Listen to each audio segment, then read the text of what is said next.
몇 kop절로 갚아주시는 하나님이란 제목으로 우리 본문을 중심으로 같이 은혜를 나누기 원합니다. 이 뒤에 히터를 꺼주신 거 맞죠? 네. 여기가 되게 덥거든요. 자, 사무엘상 강해를요 거의 2달 만에 이렇게 나가게 됩니다. 그래서 앞에 이야기를 잊어버리신 또 기억이 나지 않는 분들이 혹 있을지 모르겠어요. 또 새가족 분들은 또 요 본문을 전에 것을 못 들었기 때문에 당연히 앞에 이야기를 잘 모르실 겁니다. 그래서 잠시 요약해 보겠습니다. 자, 다윗은 사울 왕에게 추격을 당하고 쫓기는 상황이었습니다. 다윗이 사울에게 뭘 잘못해서 죄를 크게 저질러서 쫓기는 것이 아니라 다윗은 사울 왕의 충성스러운 신하였고 그의 사위도 되었습니다. 사울에게 도움만 되었었던 상황이었어요. 자, 그런데 다윗이 그 사울에게 그렇게 시기를 받게 됩니다. 블레셋과의 전쟁에서 다윗이 큰 공을 세우고 돌아왔을 때 사울이 죽인 자는 천천히요 다윗이 죽인 자는 만만히로다. 이 말에 사울이 어떻게 됩니까? 이 분노와 또 시기심에 사로잡히죠. 자, 그때부터 다윗을 미워하고 다윗을 핍박하기 시작합니다. 자, 그러면서 사울을 피해서 다윗이 이제 도망자의 삶을 살아가는데요. 뭐 블레셋으로, 뭐 모압 땅으로, 그리고 유대 남부의 광야들 이런 곳을 전전하면서 사울에게 잡힐 것도 했지만 하나님의 지키심과 보호하심 때문에 그런 그 사울의 소나기에 들어가지 않고 포위망을 벗어나서 또 이렇게 하나님의 구원을 경험하고 또 그런 상황이 펼쳐졌던 겁니다. 자, 그런 와중에 다윗이 사울을 피해서 도망다니는 그런 시간 속에서 다윗과 함께한 사람들이 남자만 600명 그렇게 몰려들었고 여자와 뭐 아이들 이렇게 포함하면 1000명, 2000명 되는 사람들이 다윗과 함께하는 사람들이 되었던 거예요. 자, 그 많은 사람들을 거느리고 사울을 피해서 도망다니는 거 이게 쉬운 게 아니었습니다. 자, 그러면서 25장 앞부분에서 어떤 일이 일어났냐? 다윗이 마온 광야에 머물고 있을 때였습니다. 그리고 그 마온이라는 광야라는 큰 지역에 갈멜이라는 이제 마을이 있는데 이 갈멜이라는 땅에 나발이라는 큰 부자가 살고 있었다라는 거예요. 자, 그런데 이 사람은 그냥 부자가 아니라 심히 부자다 이렇게 기록하고 있어요. 가축을 수천 마리 소유하고 있는 그 일대에서 제일 가는 부자였습니다.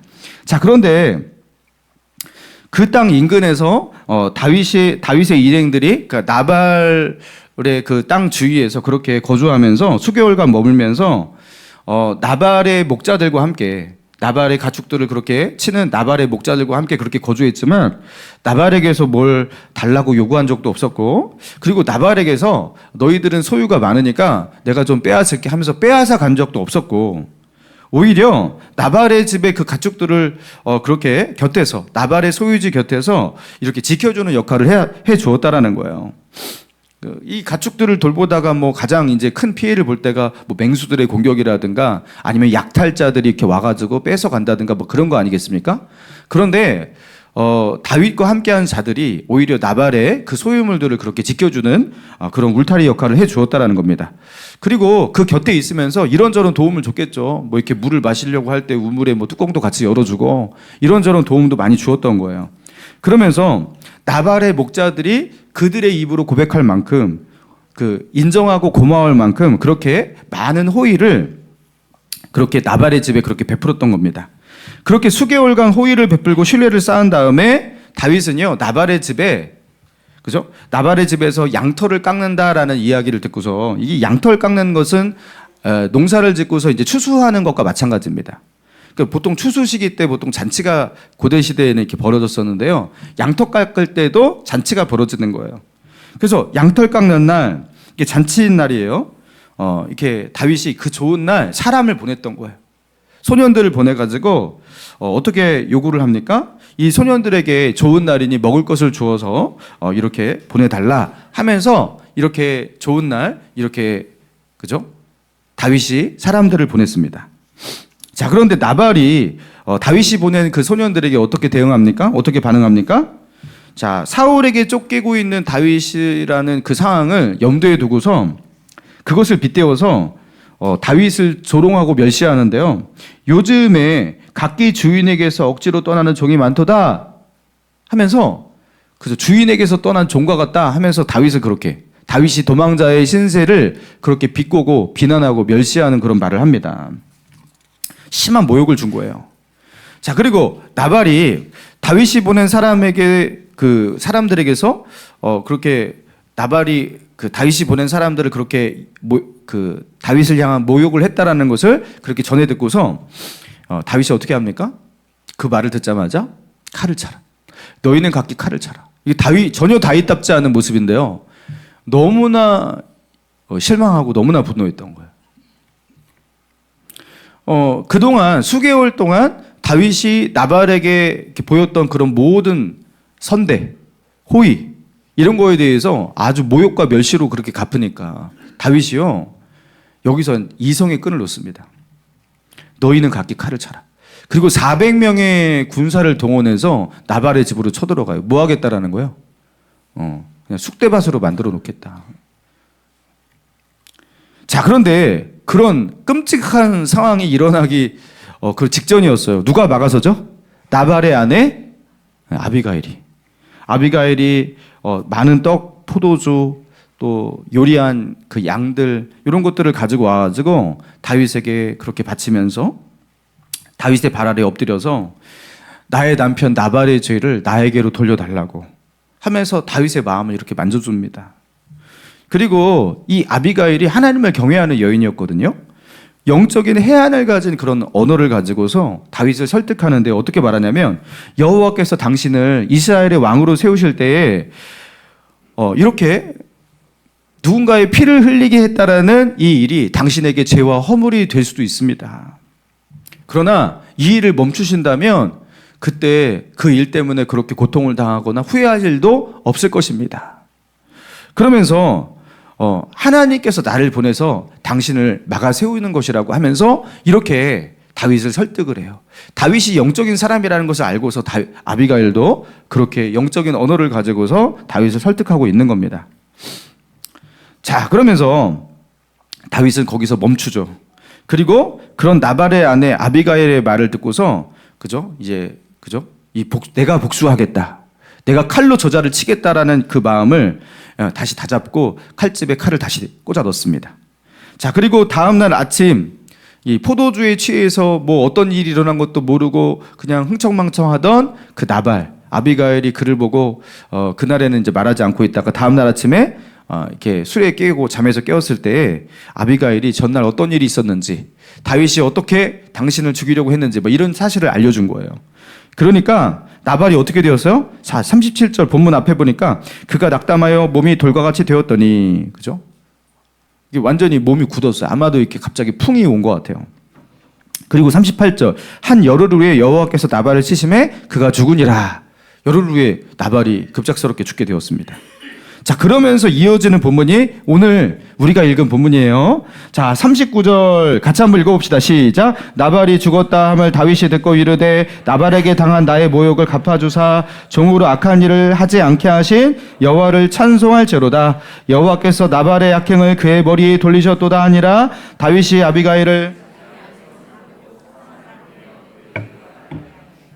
자, 여기 보니까 다윗이 자신이 당했던 그 모욕에 대해서 하나님께서 갚아주셨다라고 이렇게 말하고 있는데요. 자, 그리고 하는 말을 이렇게 보니까 39절 중간에 보니까 종으로 악한 일을 하지 않게 하신 여호와를 찬송할지로다. 나발이 자신에게 그렇게 무례하게 모욕을 주었던 일, 자신이 베푼 그 선한 일에 대해서 악행으로 갚은 것, 그것에 분노해가지고 그냥 칼을 빼어들고 달려갔던 다윗이었는데 그래서 이제는요 나발이 다윗에게 했던 그 악행보다 다윗이 그것에 대해서 보복을 하기 위해서 칼을 빼어들고 거기서 그 집안을 학살한다면 여러분 누구의 죄가 더 큰 거예요? 다윗의 죄가 더 큰 거예요. 이제는 여러분 그렇게 다윗은요 더 큰 악행을 나발이 자신에게 한 것보다 더 큰 악행으로 그렇게 보복하면서 다윗이 넘어질 수 있는 상황이었단 말이에요. 자, 그런데 나발의 아내 아비가일이 다윗을 막아선 겁니다. 하나님께서 그 여인을 보내셔서 다윗을 멈추게 하신 겁니다. 다윗이 그거에 대해서 감사하고 있는 거예요. 하나님께서 나를 멈추게 하셨다. 내가 보복하게 하는 것을 하나님께서 막아주셨다. 자, 그러면서 다윗이 어떻게 하는지 봅시다. 39절 끝에 보니까 다윗이 아비가일을 자기의 아내로 삼으려고 사람을 보내어 그에게 말하게 하며, 자, 아비가일을 자기의 아내로 삼고자 했어요. 저 이게 뭐 불법이 아닙니다. 이제 남편이 죽었으니까 이제 미망인이 된 거예요. 자, 그런데 좀 너무 빨라요. 그죠? 예. 죽은 지 얼마 안 됐는데, 바로 이제 청혼해서, 나한테 시집 와라. 이렇게 하는 게 조금 너무 빠르죠? 예, 좀 빠르죠. 그렇지만 문제는 되지는 않아요. 그죠? 자, 그러면서 이 다윗이 아비가일에 대해서 아마 굉장히 깊은 인상을 가지고 있었구나라는 것을 생각하게 합니다. 그래서 나발이 죽었다라는 그 이야기를 듣자마자 아비가일에게 바로 청혼을 하고 있어요. 자, 그러면서 25장 4절, 40절을 봅시다. 다윗의 전령들이 갈멜에 가서 아비가일에게 이르러 그에게 말하여 이르되 다윗이 당신을 아내로 삼고자 하여 우리를 당신께 보내더이다 하니. 자, 이게 뭐 무슨 말인지 다 아시겠죠? 전령을 보내서 이제 청혼을 한 거예요. 자, 그렇게 하니까 아비가일이 어떻게 반응합니까? 자, 41절. 아비가일이 일어나 몸을 굽혀 얼굴을 땅에 대고 이르되 내 주의 여종은 내 주의 전령들의 발 씻길 종이니이다 하고. 자, 42절 같이 한번 읽어봅시다. 시작. 아비가일이 급히 일어나서 나귀를 타고 그를 뒤따르는 처녀 5과 함께 청혼을 뭐 이렇게 고민도 하지 않고 바로 받아들여요. 그죠? 자신을 따르는 5 처녀와 함께 그 전령들을 따라가 결혼식을 그렇게 했다라는 겁니다. 청혼을 바로 받아들이는 거예요. 예, 이 과부가 된지 이게 미망인 된지 얼마 안 된 근데 너무나 빨리 재혼하는 거 아닌가 싶긴 한데 여러분 이 여인에게 남편 나발은요 감옥이었던 거예요.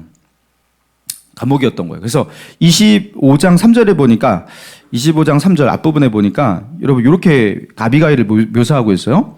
그 사람의 이름은 나발이요 그 아내의 이름은 아비가일이라.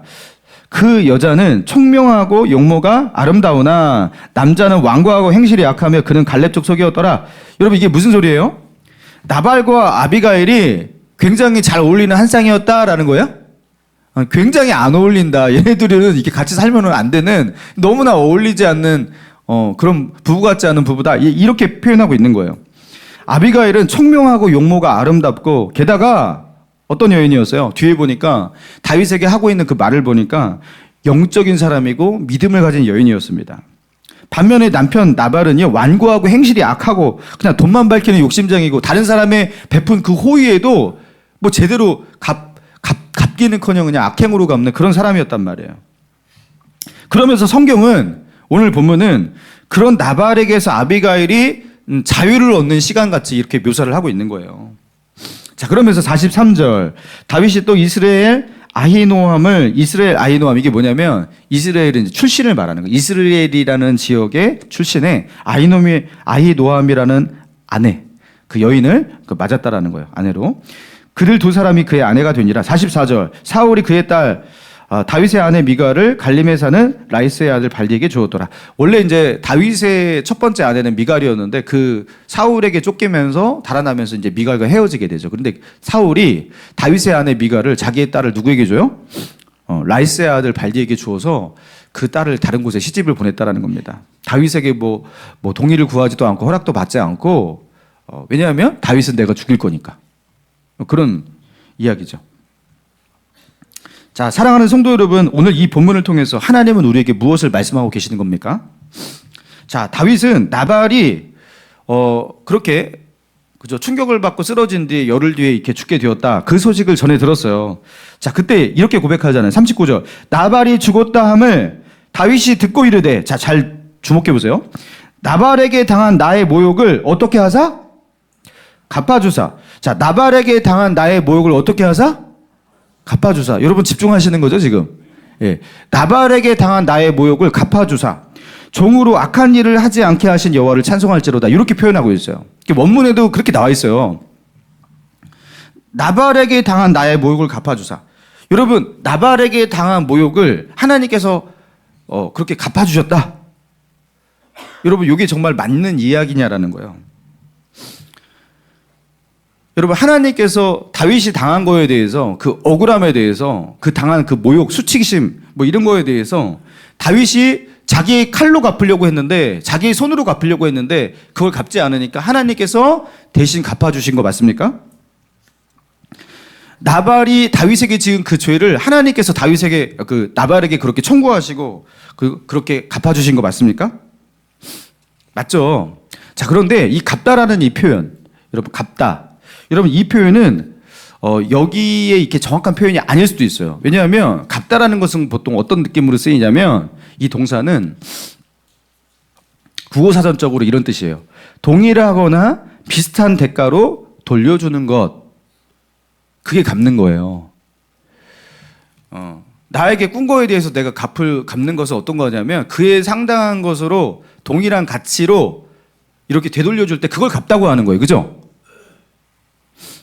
그런데 하나님께서 나발이 다윗에게 저지른 그 죄만큼 딱 그만큼 아니면 그와 비슷한 수준에서 그죠? 그렇게 갚아주신 거 맞습니까? 그 정도는 아닌 것 같다라는 거예요. 자, 왜냐하면 자 보세요. 제가 무슨 얘기를 하려고 하는지 궁금하신가요? 다윗이 지금 나발의 아내를 자신의 아내로 삼기 위해서 그 아비가일에게 사람을 보내서 청혼하고 있습니다. 여러분, 그런데 다윗은 지금 이 아비가일이라는 그 지역에서 가장 총명하고 아름답고 그리고 믿음의 여인이고 게다가 이 여인은 나발이 남긴 모든 소유를 그죠? 어떻게 해요? 이제 누구 거예요? 아비가일 겁니다. 이 지역의 최고의 부자입니다. 그런 여인이에요. 그죠? 그 여인을 뭐 어디 흠잡을 곳이 없어요. 외모, 그죠? 지혜, 뭐 재력, 뭐 하나 흠잡을 것이라고는 하나 재혼이라는 것. 근데 그 여인이 다윗의 아내가 되고 있다라는 것.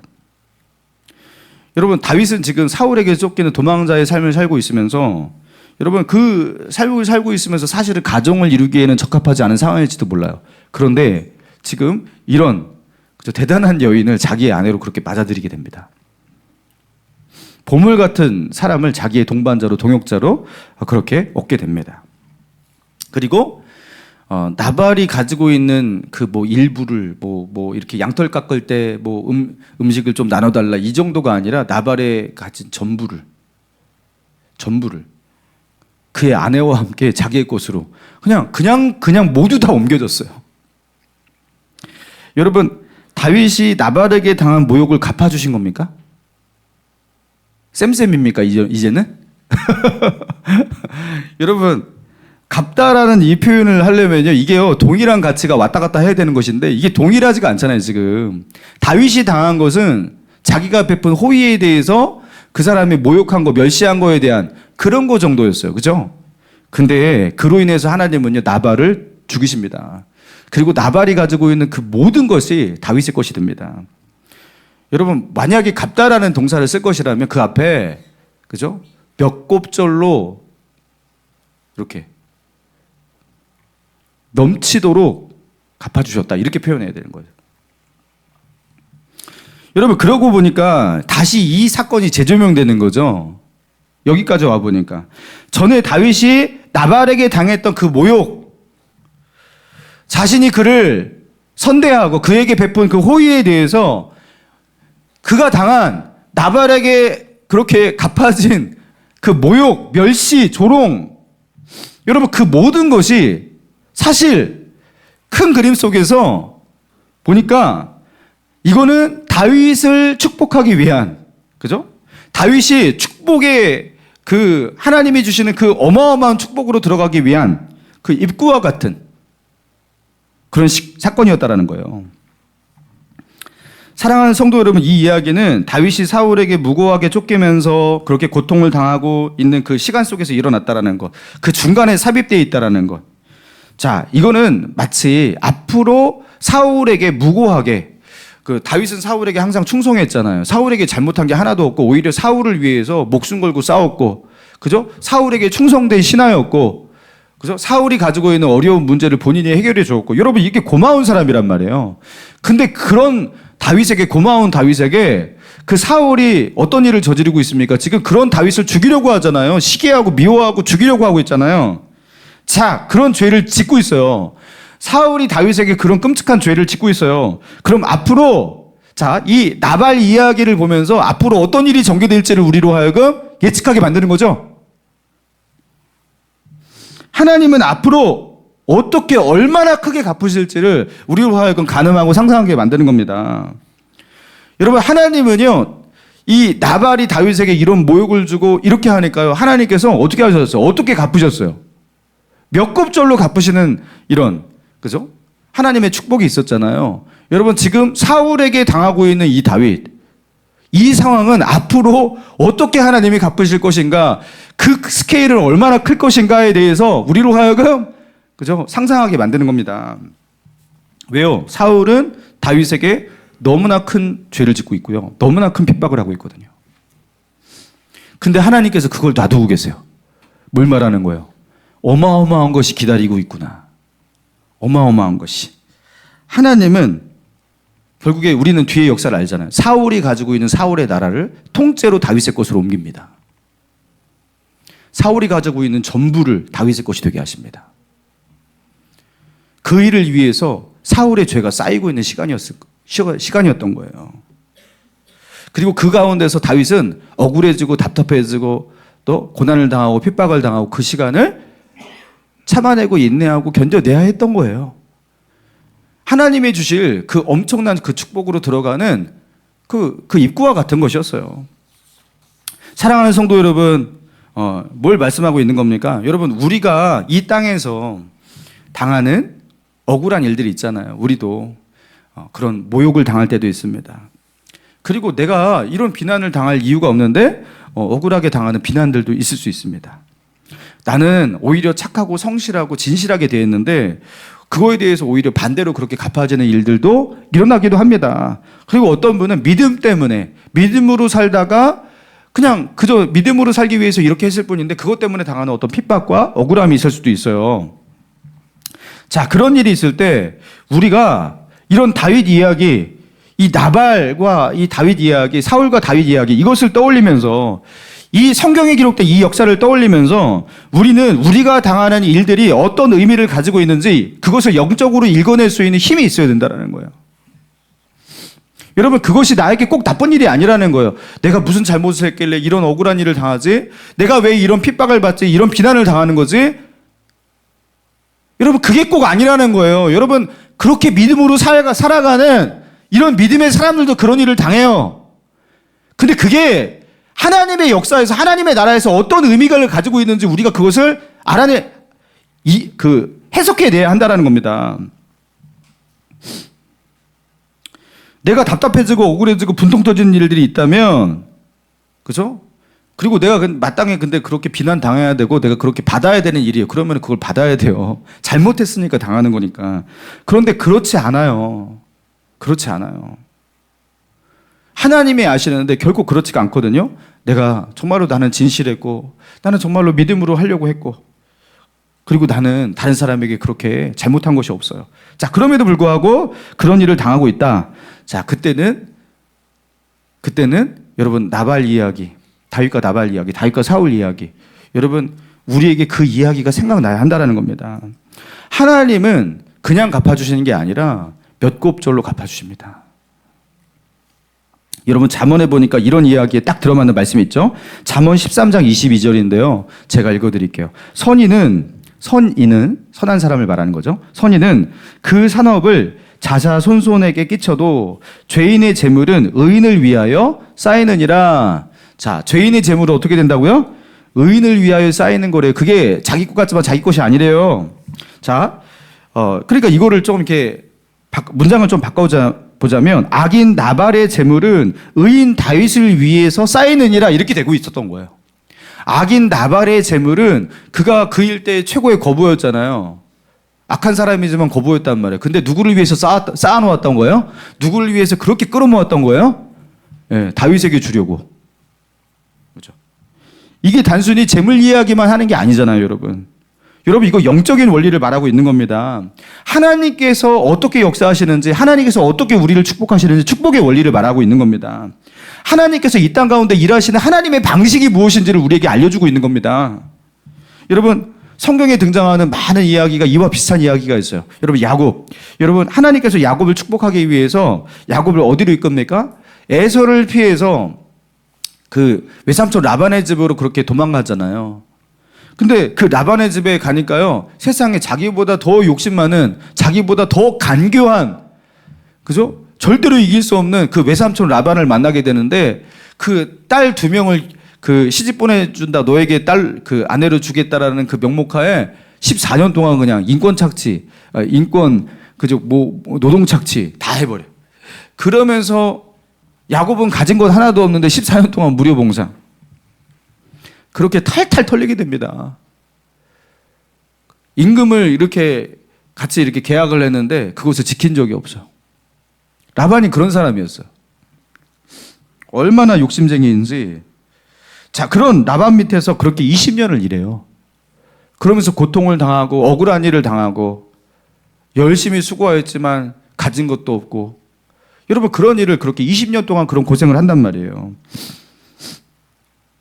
그렇게 당하고 또 당하던 야곱이지만 어느 날 그렇게 당하던 20년 가까이 되던 어느 날 하나님께서 야곱에게 꿈으로 나타나셔서 어떻게 하셔요? 창세기 31장 12절에 보니까 하나님께서 그에게 이렇게 내 눈을 들어 보라 양떼를 탄 순양은 다 얼룩무늬 있는 거 점 있는 거 아롱진 것이니 라반이 내게 행한 모든 것을 내가 보았노라.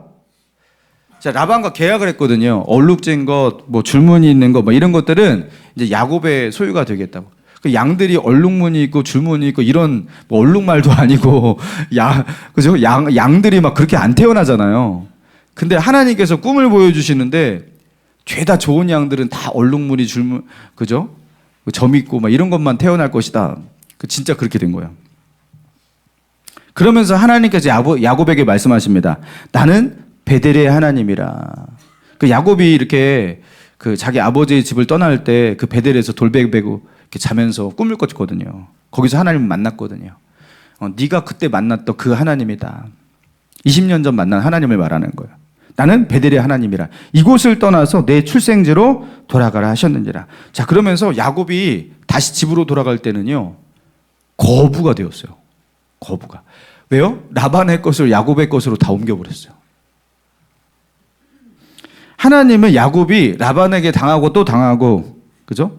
착취당한 그 모든 것들을 20년 동안 지켜보시다가 그 모든 빼앗긴 것, 그래서 라반을 거부로 만들었지만 결국에 그것은 누구를 위해 쌓인 거예요? 야곱에게 주려고. 여러분, 하나님은 이런 식으로 일하는 장면이 뭐 되게 많아요. 여러분, 요셉의 이야기 너무나 유명하지 않습니까? 보디발의 집에서 충성했어요. 요셉 때문에 보디발의 집에 형통함이 있었고 번영함이 있었어요. 그죠? 가정 총무이라면서 그 보디발의 집에 좋은 일만 일어났단 말이에요. 자, 그런데 어느 날 그렇게 요셉은 그렇게 좋은 일만 해주고 충성만 했는데, 그죠? 보디발의 아내가 그 요셉을 그렇게 유혹하면서 꼬시다가 뭐 일이 일어났잖아요. 그런데 그 모든 누명을, 그 모든 그 죄를 그냥 요셉에게 덮어 씌워가지고 주인의 아내를 겁탈하고 했던 아주 되먹지 못한 파렴치한 강간범 노예, 뭐 이렇게 죄목을 만들어가지고 감옥에 그냥 쳐 넣습니다. 그동안 보였던 그 요셉의 신실함과 충성됨을 보아서라도 진상규명이라도 좀 해볼 법한데, 그냥 그 죄는 그냥 힘없는 다 너의 것이다. 그래가지고 요셉을 그렇게 억울하게 만들어요. 안 그래도 요셉은요, 형들에게 그렇게 배신당해가지고 인신매매 당해가지고 그 억울한 세월을 그 애굽 땅에서 그렇게 살고 있는데 거기서 더 억울해지는 거예요. 여러분, 이게 이렇게 억울한 일을 당해서 이게 사람이 살 수 있습니까? 여러분, 이런 배신을 몇 번 당하면 여러분 이게 사람이 제대로 살 수가 있는 거 맞습니까? 자, 그런데 그 억울함의 아이콘인 요셉인데 하나님께서 그 감옥, 그가 들어간 그 감옥에서 단번에 국무총리를 올려버리죠. 거기서 바로의 떡 굽는 관원장, 술 맡은 관원장을 만나게 되고, 그러면서 바로의 꿈을 해석하게 되고, 그러면서 애굽에서 바로 다음 가는 최고의 권력의 자리에 단번에 올라버립니다. 단번에. 여러분, 이거는 상상도 못할 일이에요. 하나님은 요셉아, 네가 참 억울하지. 억울한 일 내가 갚아줄게. 갚아줄게. 내가 똑같이 갚아줄게. 여러분, 하나님은 이런 방식으로 일하지 않는다라는 거예요. 하나님은 갚아주는 정도가 아닙니다. 하나님은 네가 억울한 일 당했니? 조금 더 당해봐라. 조금 더 견뎌봐라. 조금 더 참아봐라. 로또로 만들어줄게. 오히려 우리식으로 번역한다면 그거를 로또로 만들어줄게. 여러분, 이게 오히려 적합한 표현이죠. 하나님께서 어떤 식으로 일하시고 역사하시는지 우리는 성경을 통해서 우리는 반복적으로 확인하게 되는 거예요. 여러분, 지금 다윗의 이야기도 마찬가지 아니겠습니까? 그 김미경 씨라고 이게 그 자기개발 강사로 되게 유명한 그 여자 강사신데, 이분이 이제 나이가 이제 60대가 되셨나 봐요. 자, 그런데 이분이 아주 잘 나가다가 인생 최대 위기를 코로나 때 겪게 되셨다고 합니다. 그러니까 오프라인 강의를 중심으로 그렇게 유명 강사였는데, 그리고 이제 강의를 하는 그 어떤 회사의 그 대표로 있었다고 해요. 자, 그런데 코로나를 겪으면서 이 오프라인이 다 문을 닫게 되었잖아요. 강의가 아예 없어졌다고 합니다. 아예. 자, 그러면서 이분이 이제 뭐 수입이 아예 제로. 회사도 있는데. 그래가지고 이걸 어떻게 해야 할까? 그렇게 돈도 잘 벌고 회사도 잘 나가고 있었는데 갑자기 수입이 제로가 되니까, 야, 내가 그렇게 많이 벌던 그 돈이 지금 없어진 게 아니라 어디로 숨은 것이다. 내가 그것을 반드시 찾아내겠다 하면서 이분이 어떻게 하냐면 그때부터 내가 연구를 하자. 그러면서 새벽 4시에 일어나가지고 열심히 세상을 연구했대요. 그 뭐 코로나에 대해서 막 이런 것들 뭐 논문도 보고 뭐 책도 보고 막 그러면서 열심히 며칠 동안 밤낮 공부를 했다고 합니다. 그러면서 이 세상에 대해서 그렇게 연구를 해보니까 드디어 이제 세상이 어떻게 돌아가는지, 세상이 돌아가는 판이 보이더래요.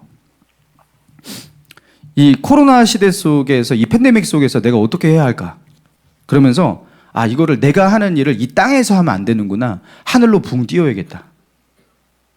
그래서 온라인이라는 것이 새로운 세상이라는 것을 이분이 깨닫게 돼요. 그러면서 바로 코딩을 공부했대요.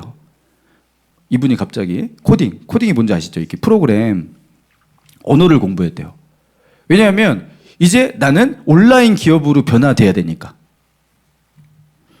그러면서 자신이 하는 모든 강의와 그 온라인 이런 것들을요, 다 온라인으로 다 띄워버리는 거예요. 그래서 이제부터 우리 기업은 IT 기업이 될 것이다. 그러면서 이게 하는데 이게 될까 싶었는데, 여러분, 코로나 전에 7명이던 회사가 직원이 코로나 시기를 겪으면서 직원이 100명이 됐대요.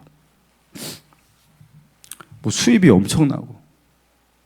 그리고 그렇게 불어난 그것 때문에 결국에 코로나가 끝나고서 위기를 맞게 되고, 이분이 거기서 고난을 당하면서 결국에 이분이 늦은 나이에 작년 봄엔가 예수님을 영접하게 됩니다. 원래 이분이 크리스찬이 아니었는데 기독교 가정에서 태어나긴 했는데 예수님을 안 믿고 막 그랬었는데 이분이 예수님을 만나게 됩니다. 자, 그런데 제가 이제 그 이야기를 이제 다음에 하고요. 이분이 여기서 도대체 이렇게 꽉 막혀 있으니까 이제 수입이 영원이니까, 자, 그러니까 어떻게 하냐면요. 이게 지금 어떻게 돌아가는 세상인지 이 세상의 역학을 읽어내는 그 판을 읽어낼 수 있는 그 능력, 이걸 뭐라고 그래요? 통찰력이라고 그래요. 통찰력. 그러니까 바로 그 통찰력을 가지기 위해서 열심히 공부를 했다라는 거예요. 세상을 연구하고. 여러분, 우리가 성경을 왜 읽습니까?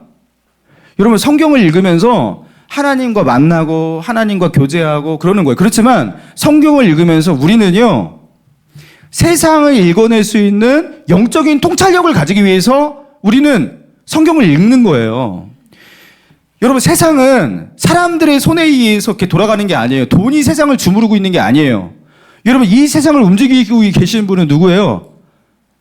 예. 만왕의 왕이신, 그죠? 만주의 주이신, 온 우주와 세상 역사의 통치자이신 하나님이란 말이에요. 그러니까 하나님을 이해하지 못하면요, 세상이 어떻게 돌아가는지 아는 것 같지만 알지 못하는 거예요. 그렇지 않습니까? 자, 우리는 성경을 읽고 또 읽으면서 하나님이 일하시는 그 방법, 하나님의 역사, 여러분, 그분이 어떻게 세상 가운데 일하시는지 그분의 그 코드를 우리가 이해하게 되는 겁니다. 그리고 그분이 어떻게 역사하시고 일하시는지 우리가 한글로 쓰여진 이 책을 우리가 보면서 성경을 읽어 나가면서 하나님께서 야, 이런 식으로 이렇게 일하시는구나, 이런 하나님이구나 하면서 우리에게 뭐가 생기는 거예요? 영적인 통찰력이 생기는 겁니다. 그리고 그런 영적인 통찰력이 내가 살아내고 있는 나의 역사를 재해석할 수 있는 그런 통찰력으로, 그죠? 나의 삶을, 그죠? 성경에서 뽑아낸 그 영적인 통찰력을 가지고 재해석할 수 있는 그 힘을 가지게 만드는 거예요. 내가 마주한 그 현실 속에서 성경에서 읽어낸 그 영적인 언어, 영적인 통찰력으로 재해석할 수 있는 힘이 성경을 읽을 때마다 성경을 제대로 읽는 분은요, 그 통찰력이 생기는 거예요. 여러분, 그래서 최고의 수지 맞는 장사가 무엇이냐면 성경 읽기입니다. 제가 확신합니다. 여러분, 영적 통찰력을 가지지 못하면요, 절대로 믿음으로 세상을 이겨낼 수가 없어요.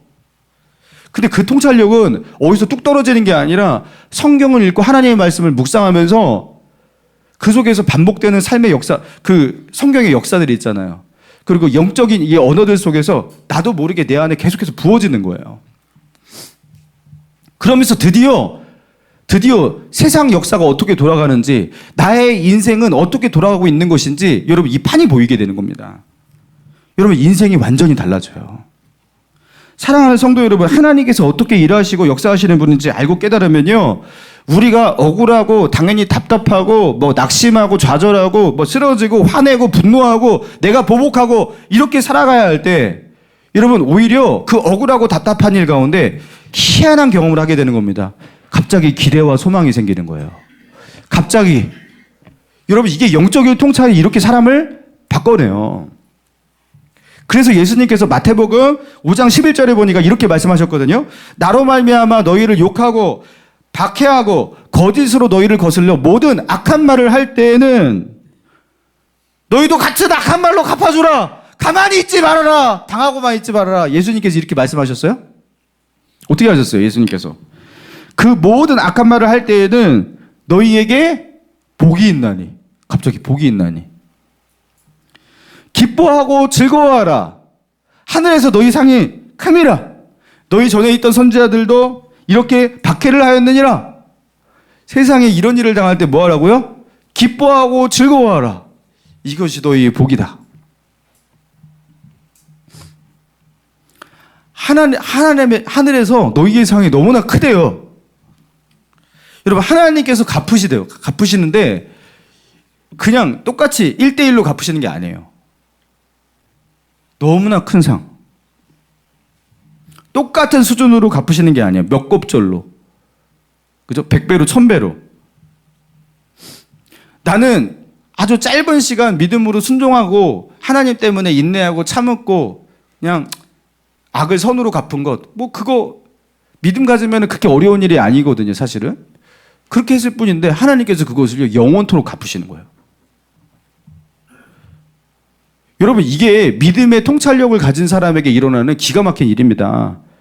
자, 로마서 12장 14절에는요. 사도 바울이 이렇게 우리에게 말씀을 합니다. 너희를 박해하는 자를 축복하라. 축복하고 저주하지 말라. 자, 우리를 박해하는 자를 어떻게 하라고요?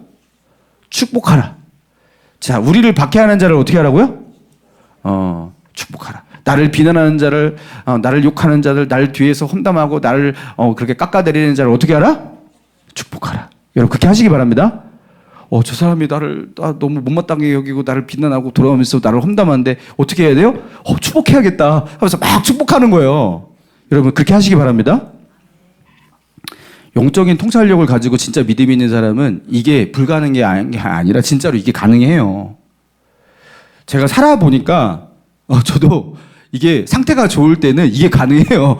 상태가 안 좋을 때는 안 가능하지만 이게 가능해요.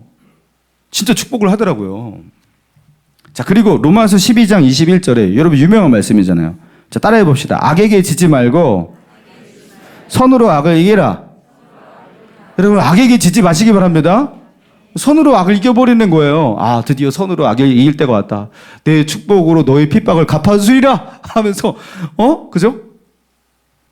너의 그 악한 말을 나의 하나님께서 주시는 이 선한 언어로 내가 갚아주리라. 내 선으로 악을 어떻게 이기는지 보여주리라. 내가 믿음의 사람이라는 것을 내가 하나님 앞에, 천사들 앞에 하나님 다 아시니까 내가 지금 보여주겠다. 이러면서 축복하기 시작하는 거예요. 손으로 악을 갚는 거예요.